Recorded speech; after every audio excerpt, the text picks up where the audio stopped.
It's moving day soon for Terry Lynn Schinkel, but it's not her choice. You know, I was anticipating that they'd be like, we can't pay your rent no more, which I know, like, I cannot afford the rent for this place. Schinkel and her sons live in a short-term rental arranged by the Council of Yukon First Nations. The program is funded through Jordan's Principle. CYFN normally gets confirmation in January about its funding for the coming fiscal year, but this year, CYFN has heard nothing from Ottawa. That means the council doesn't have money for its Jordan's Principle funded programs after March 31st. Families like Schinkel's got letters a few weeks ago saying their rent wasn't guaranteed come April 1st. But it was really, it still is, it's upsetting.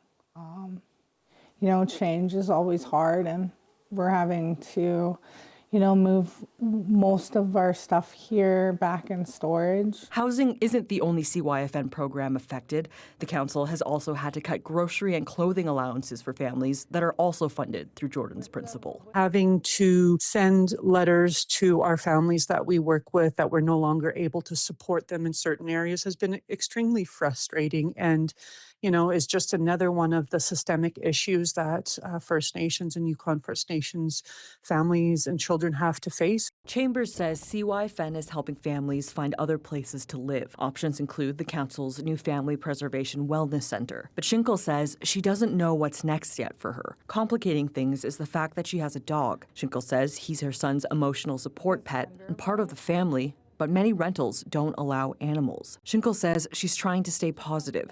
She knows other families have it worse. But at the same time, it's definitely mentally, emotionally, and spiritually draining. It's like I feel so exhausted. She wants to find a new home for her entire family, but as a single mom with limited income and a tight housing market, she's had no luck yet. Jackie Hong, CBC News, Whitehorse.